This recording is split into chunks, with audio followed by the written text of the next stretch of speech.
So we have a whole nother chapter of derivatives,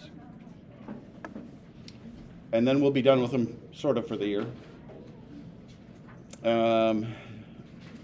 Definitely, we didn't want to be doing this late in the year because it kind of almost looks like we're pretty much going to finish the trimester with Unit 5. And so then that's going to leave Units 6, 7, and 8 for trimester 3 to try to fit before the AP test, which may or may not happen. There's just been so many different days that we've had lost for various things this year and then flex days on top of it. So we're hoping we're going to get done with everything before the AP test, but if we don't, we'll at least have a plan for you guys so that if you want to be, you can.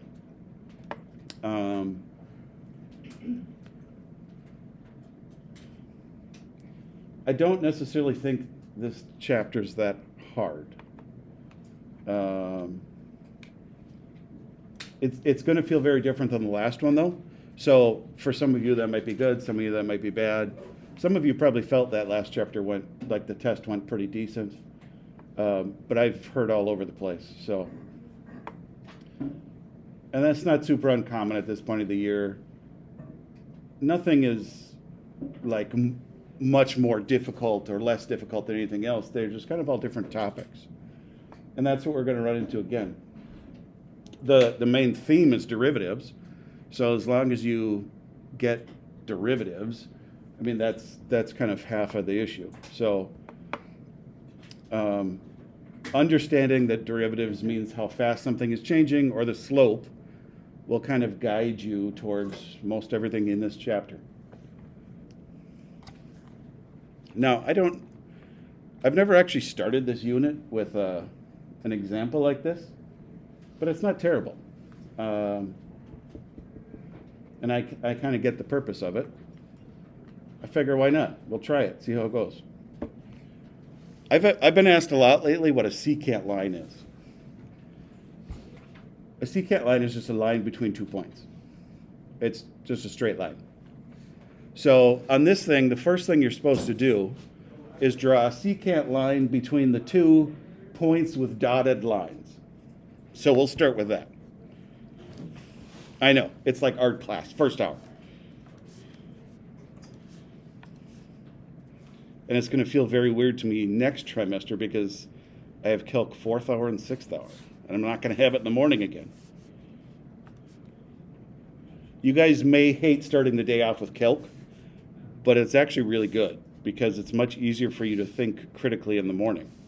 That is a really fat line. There's a reason they schedule all these hard, difficult classes early in the morning when you're in your major. Thank you. It was killing me that my hair needed to be combed and taken care of. That's usually my clue that it's just too long.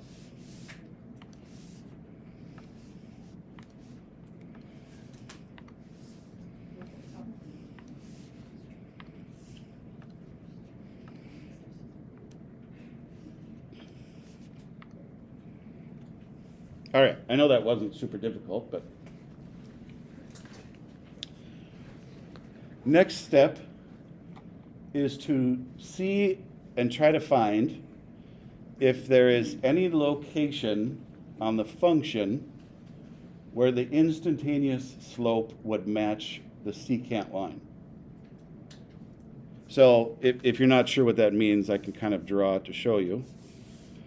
This is going to be super hard to draw on a computer.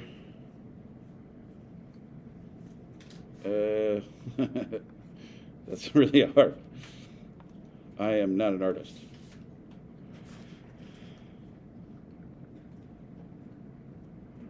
Oh, wait. Never mind. I'm going to cheat. Duplicate. There. Right there is where I would kind of guess, anticipate would have have an instantaneous slope, like a tangent line that would match the secant line. And in fact, there's two spots on that function that look like it does. And so I would guess one up there, one down here.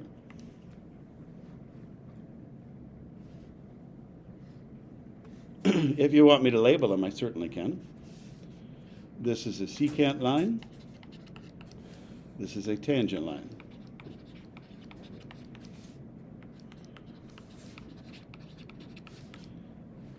So most of the time, if you see a secant line being referred to, it's going to refer to the slope between the two endpoints.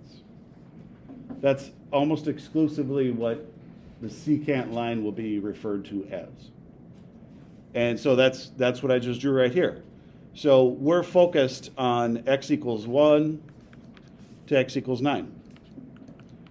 And if I draw a secant line between those two function values, that's what I get.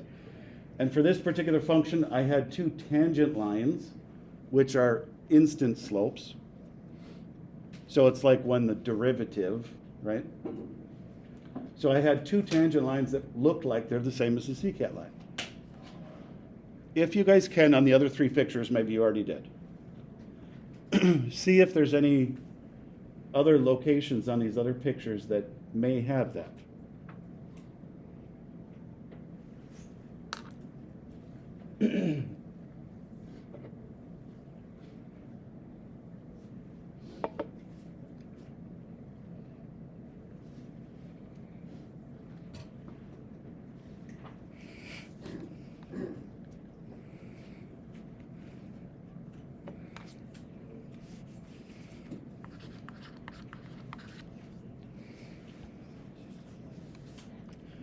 Now, is this something that's coming pretty easy to you to figure out and find right away, or is it kind of confusing?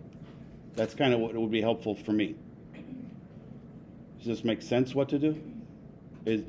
Have you guys gotten used to derivatives and slopes enough where you can kind of look at a picture and sort of picture the slope of a spot?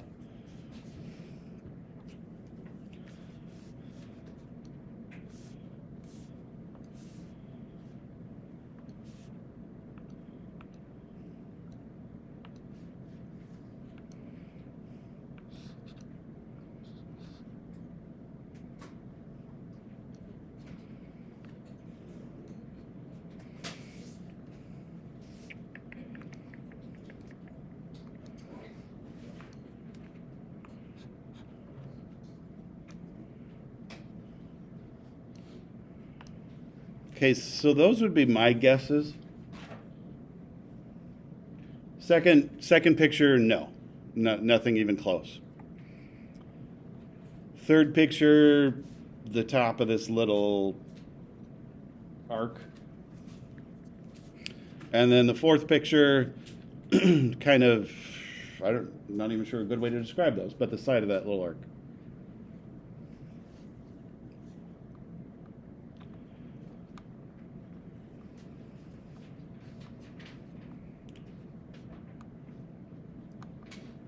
Now,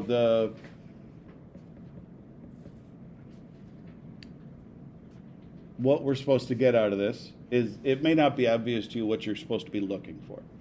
So down here, it kind of guides you. Up here, which ones of these functions are continuous? It's been a while since we talked about continuity and differentiability. Usually in the textbooks, this chapter is before the one that we just did. And that's because we usually kind of follow continuity. Yes, ma'am? First one? First one is continuous. My voice. Is the second one continuous? Second one is continuous because I could draw it without picking up my pencil. So I think what some of you are thinking about is differentiable. Third one is not continuous because there's a gap right here. I couldn't draw both pieces without picking up my pencil.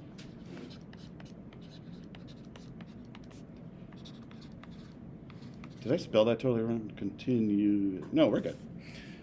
Fourth picture is continuous. It's pretty much just like picture 2, but upside down. Okay, then the next thing to look for is differentiability.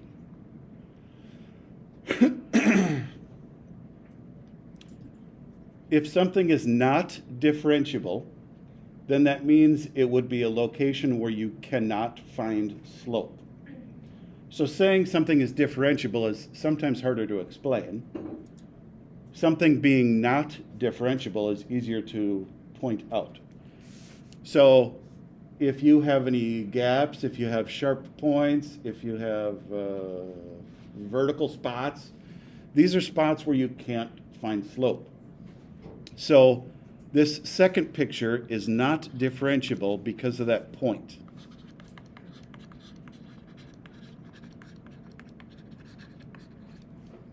And in fact, they would generally describe it as not differentiable over A to B. And we are specifically looking from 2 to 7.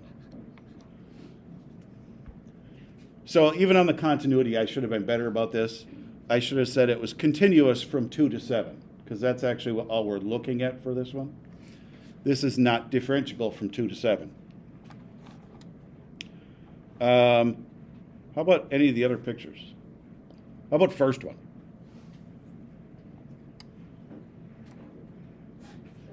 It's differentiable because there's no spots where you couldn't find slope.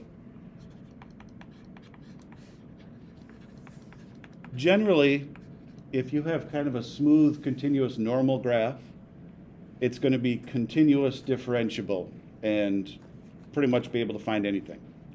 It's when weird things start happening that you have to figure out, what's going on. So this one, not continuous at 5, automatically, if it's not continuous, it can't be differentiable. But same answer, it's not differentiable because of x equals 5.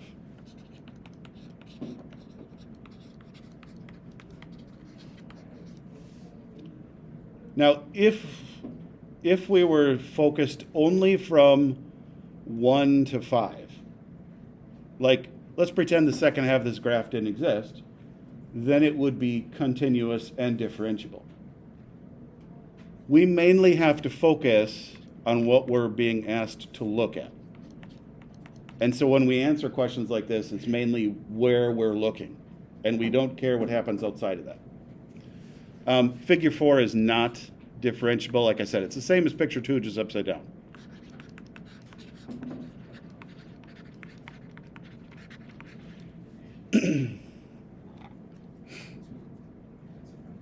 Yeah, sorry. If it was only from 1 to 5, would it still not be differentiable? It would still be differentiable because you don't include the endpoints. Okay, so it would. Yeah, Okay. so I know there's usually a lot of detail between the differences on those two, and I can't imagine you'll ever be given a function, like if this was an open circle, then you could possibly say it's not differentiable, but it's such a minor detail that honestly, you'll find some textbooks answer it either way, and so it's kind of something that they traditionally leave off of the AP test so that there's no argument over whether it's right or wrong. But yeah, I mean, what you're saying is right. Okay, what you're going to find is we're only guaranteed to be able to have a tangent line equal the secant line if it's continuous and differentiable. We're guaranteed that that's true. So picture 2 shows that that doesn't have to be true. Picture 3 and 4 both show that it's possible to have a tangent line and secant line equal if both of those conditions aren't met. But picture 1 is going to be our focus Because if you find a function is continuous and differentiable only over the interval, so they'll say over a to b, we're guaranteed that there's at least one tangent line equal to the secant line. And this is all written on the next page, so it's not like something you have to write down. So that's going to be called the mean value theorem. The mean value theorem is that if it's continuous and differentiable, you're guaranteed at least one spot where the tangent line is equal to the secant line. If you need help translating this formula, f prime of c is the instant slope at c.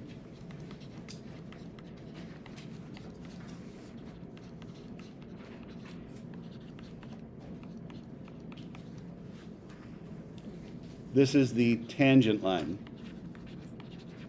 because that's how we draw instant slope. We draw instant slope as a tangent line. So in various problems, they're going to refer to these things differently. And that's why I'm kind of setting it up this way. The right-hand side of this formula is slope between 2 points.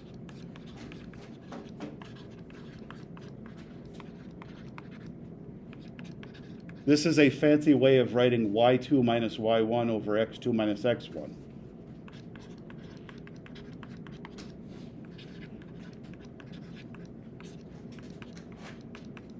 And this is the secant line. A secant line is how you draw the slope between 2 points, or the average slope. I should have written that as well. This will sometimes be referred to as average slope or average rate of change.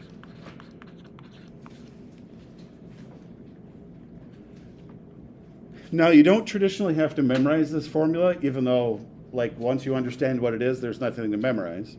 You don't usually have to memorize it because for some reason they traditionally write this formula in the problem on the AP test.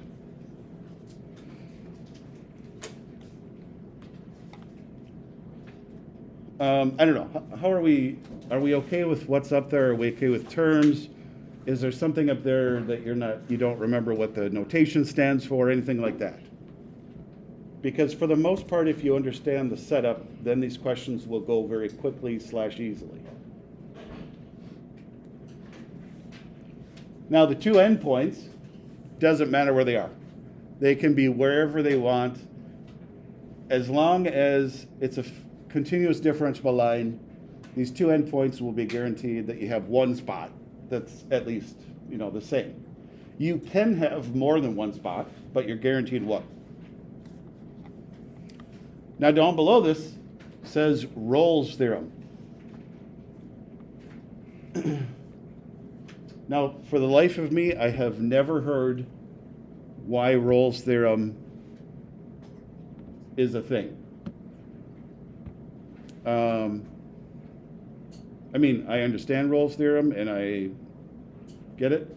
I don't know why they have it as a separate theorem than the mean value theorem. And it always has been, and whatever. So Rolle's theorem is exactly like the mean value theorem except for one detail. Rolle's theorem, the two endpoints have to be equal to start with. So if you'll notice right here, f of a equals f of b. If, that kind of looks like a weird face now that I'm looking at the smartboard. I feel like I just made a new emoji. Rolle's theorem, if the two endpoints are level, then you're guaranteed one spot in between has a slope of 0. And that's the only thing Rolle's theorem does. So Rolle's theorem is like a super specific mean value theorem. But I don't understand why they don't just let mean value theorem cover all of them. Because mean value theorem just says that no matter where the two endpoints are, you have a spot that's the same. This one, Rolle's theorem, is a specific one where the two endpoints have to be level and equal so that their slope is 0, so that there's a slope of 0 between.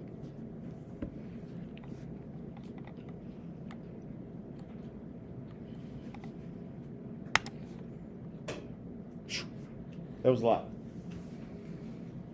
I know I looked at this one ahead of time.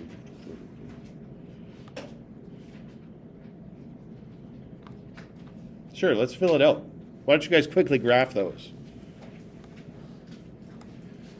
So my goal today is to try and get this whole section in one day. If I can't, if we can't, if it feels like it's too much, then we'll do 2 days. But like that's why I started off the hour talking about we're unsure at this point if we're going to be able to finish the units.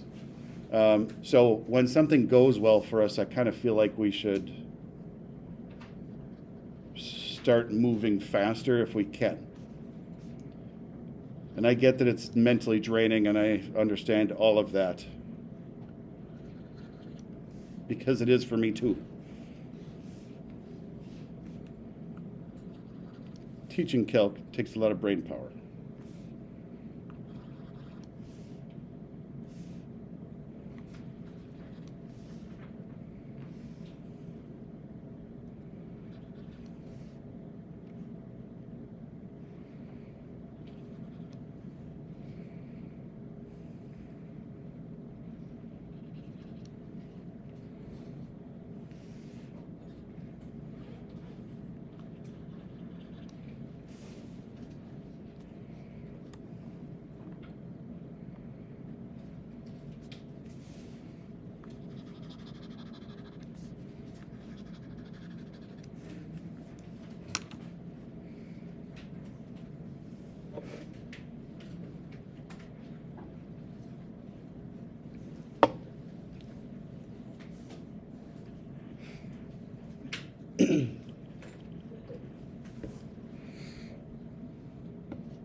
Now, a table of values is generally the most practical use of the mean value theorem and Rolle's theorem.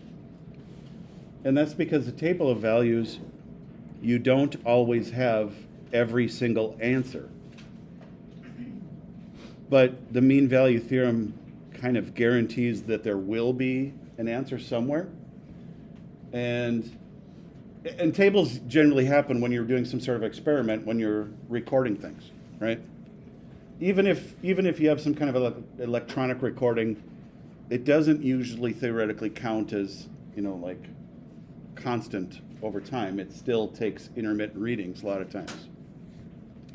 And so we generally need theorems like this to prove things have an answer even if we can't specifically find it.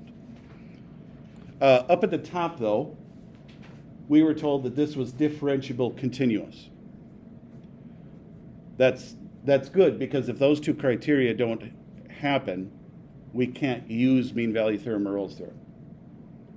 Like, it's entirely possible you might get a secant line equal to a tangent line, but we can only guarantee it happens when these two things happen, like those two criteria. Okay, find the average rate of change of g of x on the interval 2 to 9.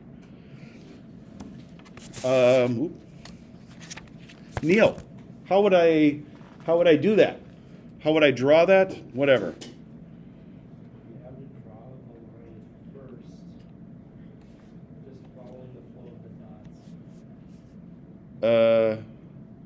dots. I think you mean that correct? What do you mean by the flow of the dots? Like, don't randomly draw, like, you have to follow the dots, don't like go off crazy. Do you mean like connect the dots? Yeah, pretty much. What I'm trying to say is like, don't like go up to the top and then stop and then go back down, like make a point. You can't do that, like it's not differentiable. Okay. I'm trying to think how to phrase this. So what you're saying isn't what the average rate of change would look like. Because I think that was the wording it used, correct? Yeah. Average rate of change is going to be code for algebra 2 slope. So like y2 minus y1 over x2 minus x1. And the way that would look on a graph is just a CCAT line between 2 and 9, like that. I wasn't sure if that's what it sounded like you were trying to just say, basically connect them all, which isn't a terrible idea, but like, so the CCAT line between 2 and 9 is what the average rate of change would look like. Maybe I'll write that on there. I don't know if that would help.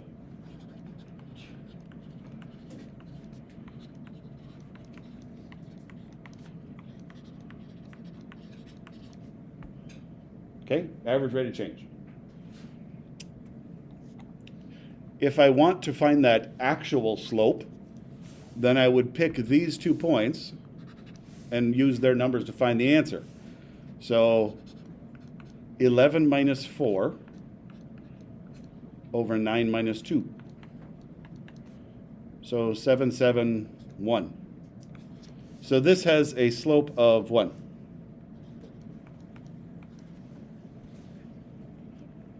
Okay.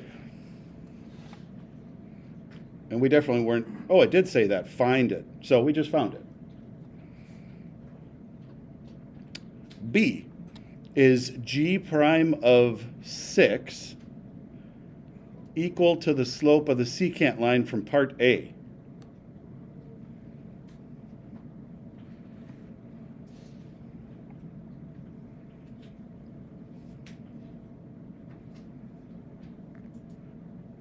Does anybody want to take a guess? No? Why are you guys scared about being wrong? I've been wrong plenty of times this year. I've shown you it's okay to be wrong. It is closer. Okay? Any reason like guessing that? I mean, I would guess that's where it should be about, but Because if you draw like a line on, F6, like if you draw the, tangent. oh, do you mean like right here? Yeah, it's, Like that? yeah, it's the same as the, slope of the part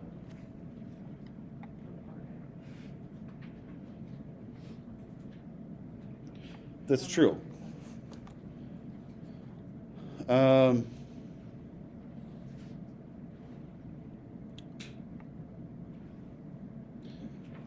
So I guess here would be my answer for B. Oh, you trying to answer something too? I was gonna say, like, not equal, because if you do like the x equals 7, x equals 4 is like your two values showing surrounding it. Try and find like the slope, you get 5/3 rather than 1. Because it's a bit more steep. Got you. So I'm going to guess most of you are kind of anticipating that the graph looks like this, right? Okay. The problem was, I'll go down here.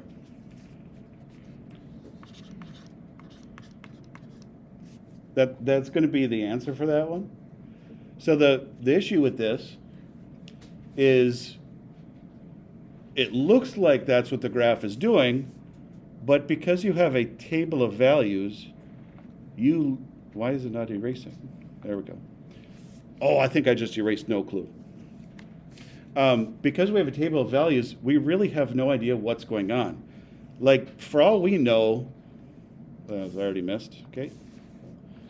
For all we know, it could be doing something like this. You know, like, it could be super jagged and, you know, like, not even a nice smooth curve. So this is specifically asking us to find the instant slope at 6. And you have no idea what the instant slope at 6 is because you don't have an equation. You don't have any way of measuring it. We can definitely estimate it, and that estimation is pretty much just a guess. I mean, that's kind of what estimation means. So on B, you really have no idea. Like, we could take a guess, but we don't know. We don't know what's happening exactly at 6. So Maddie, your guess saying these 2 points look about the same, I'm going to guess that's why 6 was chosen as a specific spot. And it is a pretty good guess. Like if the question was different and it said, what's your approximation of G prime of 6? Then I would say 1. And I would think that'd be a pretty decent guess. But this one's not really asking that, so that's why sometimes the question that's being asked is kind of crucial. Does Rolle's theorem apply on the interval 4 to 9? 4 to 9. Why did it pick 4 to 9 and not 1 to 14? So 4 to 9.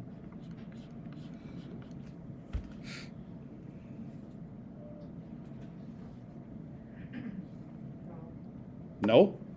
Maddie says no. Anybody else say no? Anybody else say yes? Oh, okay. I would agree with you guys. So because it's a table and you're just kind of going by whatever you have, we don't have any two y values that are identical. And Rolle's theorem has to have identical height for you to set it up. Now, if it changed and said 4 to 11, then that's going to be a different story because then you would have 2 8s. And then Rolle's theorem would apply between 4 and 11. So guaranteed there'd be a slope of 0 between 4 and 11. But because it said 4 to 9, we don't know. Oh, that's D. Okay. So I just answered D. We could have also said something about 15. My quick look through here, I think the 8s are the only same numbers, aren't they? Yeah. So there's a couple different spots where we could have used Rolle's theorem.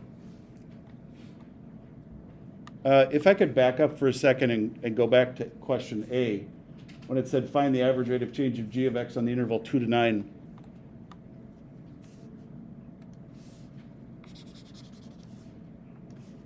I think a more important question is, what does this guarantee us?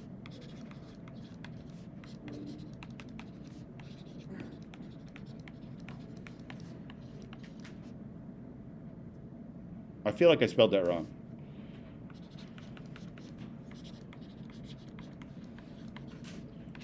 It's super good that I'm not your grammar teacher. What would that guarantee us if we found the average rate of change from 2 to 9? Luke?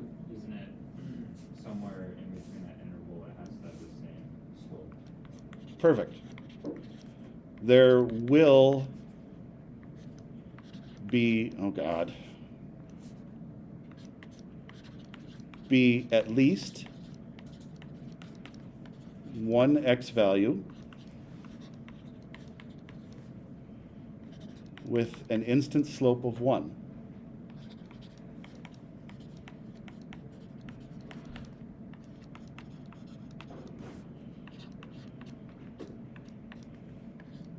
From 2 to 9.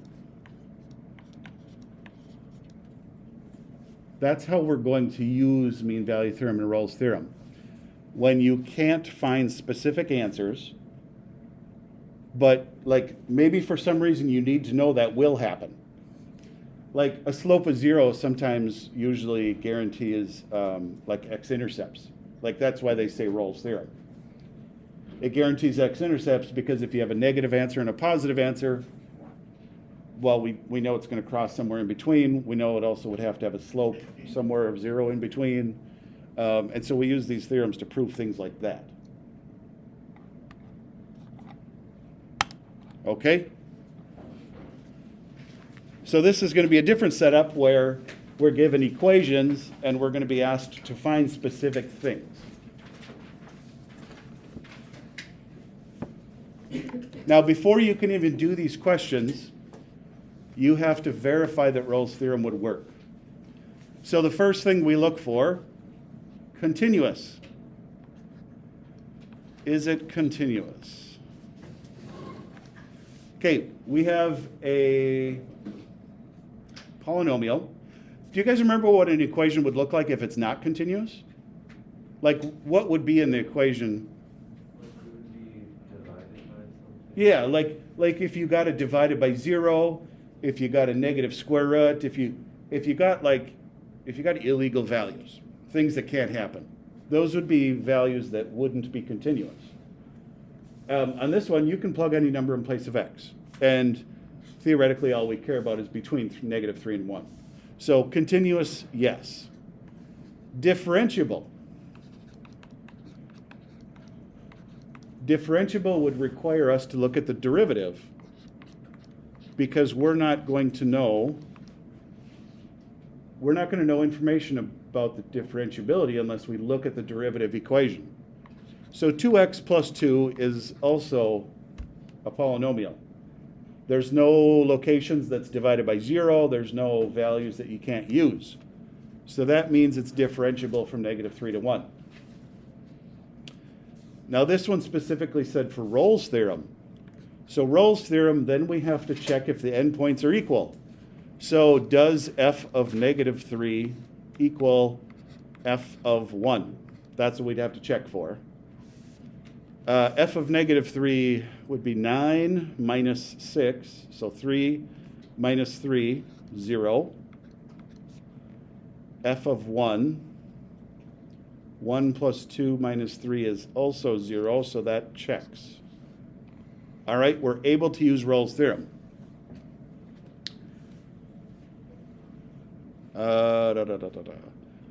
Let f be the function. So we want to find where the derivative has a slope of 0, and the answer has to be between -3 and 1. Okay, derivative 2x. Let me back up. I almost skipped over it. Here's something that I find annoying on the AP test. Do you see how it says find the number c? So what that means is they don't want you using x. They want you to find the c value that would satisfy that number.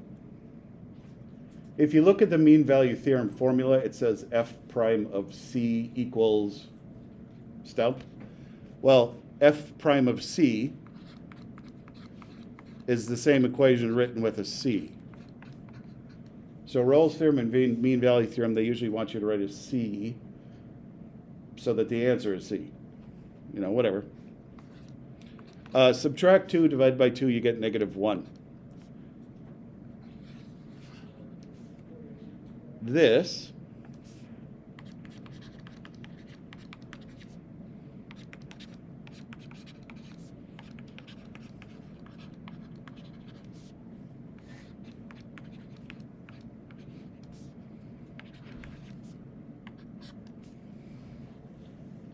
that's the last thing you have to check for.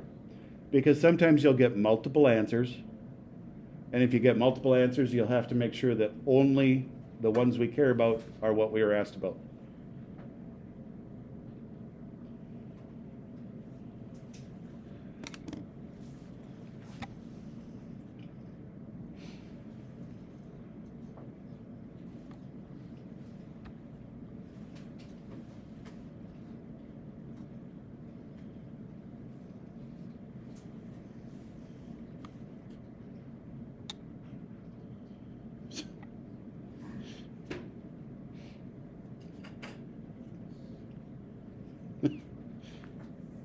I mean, I guess this is theoretically true, but it's kind of an odd question.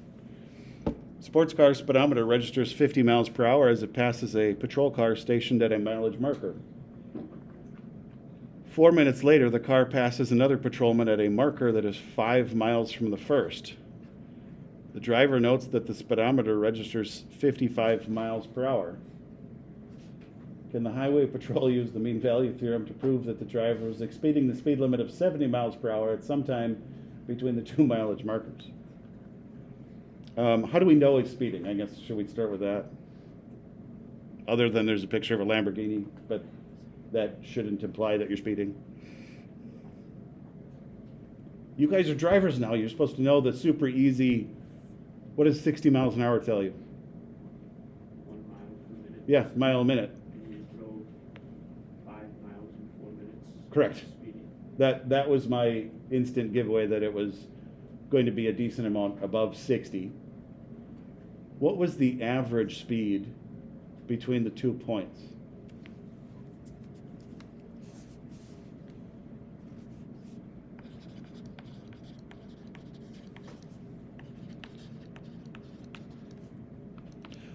Let me back up. The mean value theorem shows that the average speed would be equal to an instant speed at one spot, at least one spot.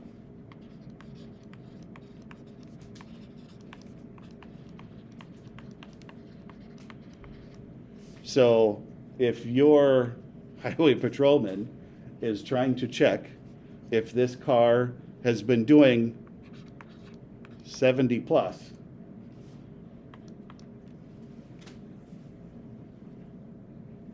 how do we find the average speed? You guys are drivers. This is supposed to be second nature to you. This is how you predict what time you're going to get places before GPS happened. Now you guys just look at the phone and the GPS tells you exactly when you're going to get there. And it's usually ridiculously accurate. So when you're driving 60, you're going a mile a minute. You need to go 50 miles, you know it's going to take you 50 minutes.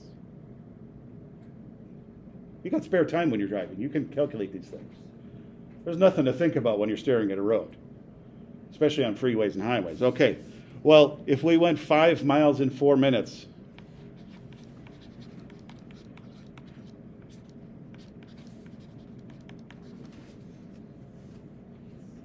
how do we change that to miles per hour?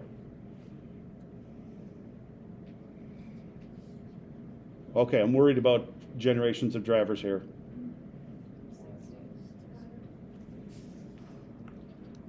Okay, if we want to change the minutes to hours, because that's what we need for miles per hour.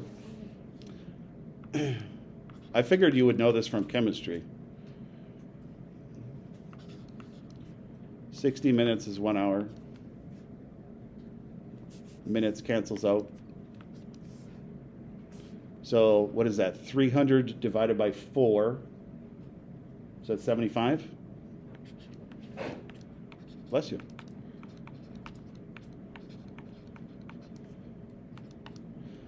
So 75 miles per hour was the average speed. That means we guarantee that the instant speed of 75 at least once.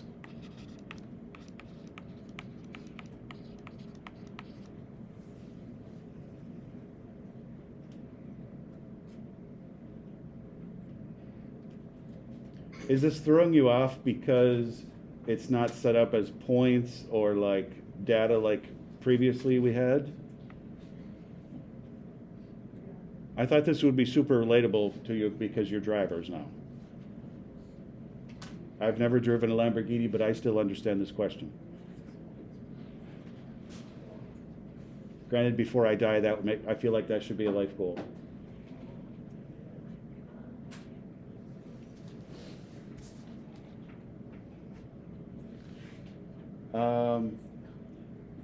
Do you want me to stop there? Do you guys want me to do this one with you?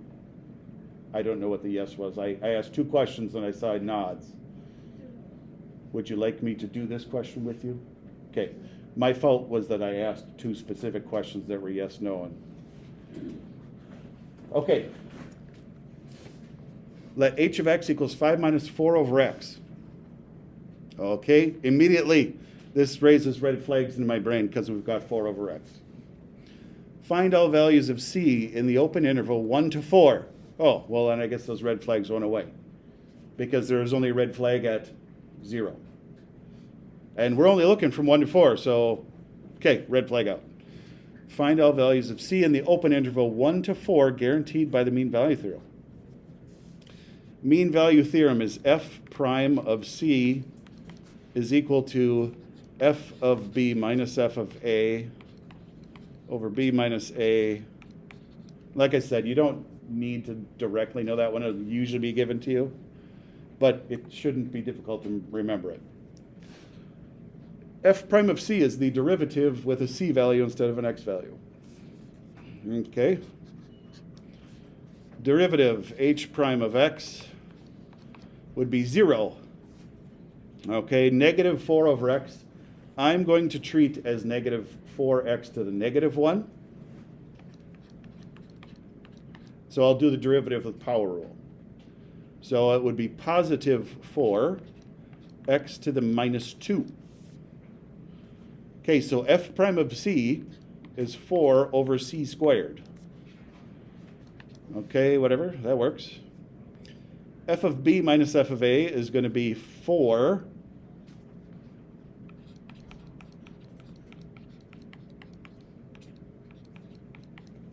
f of 4 is going to be 5 minus 4 over 4 would be 5 minus 1, which is 4. F of 4 is 4. F of 1 is 5 minus 4 over 1, so 5 minus 4, which is 1.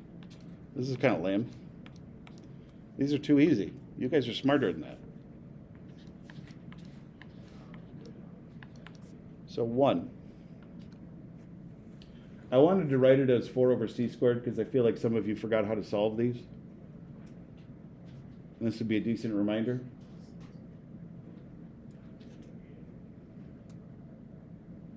Tyler, how would you solve that one? There's different ways we can.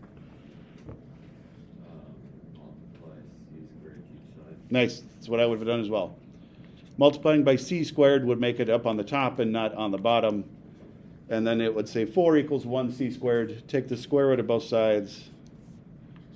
And you get plus and minus 2.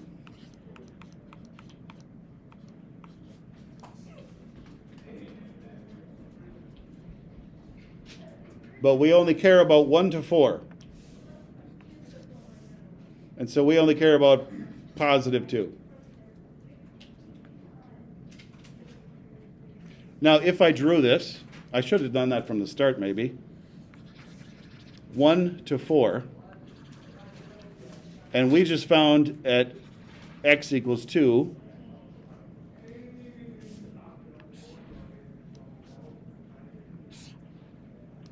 Would be the matching spot, which we probably could have done to start with to estimate the answer. I don't know. Anything up there that maybe I wrote that you weren't sure why I wrote? Or how I drew the notation, anything? I don't know. Grace? What should I have done before I started this problem that I didn't do? And it was a terrible example of me to do that.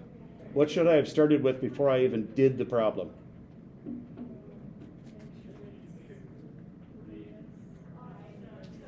Perfect. I should have checked for continuity and differentiability before I started.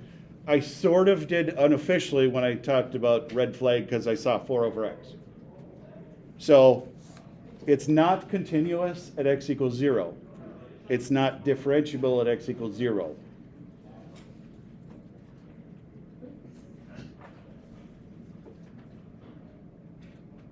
We're taking notes. Why didn't you just wait till notes were done? Oh my God. But excellent. Continuous and differentiable. And I'm sure there's more, but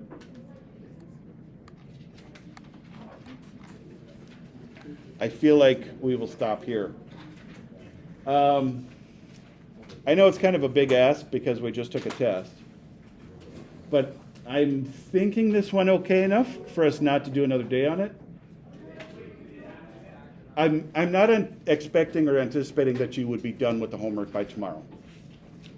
What I'm hoping you can do is try some of them, maybe randomly, to see if you can get them correct, see how they go, see if there's any problems. And then slowly, like on the next section, I'll for sure take 2 days, and then we'll have a little bit of time to work in class. And so maybe that at that point we can I can help you with 5.1 and 5.2 at the same point. Kind of blend together 2 sections so that we don't take multiple days. So let's try that. Let's do that.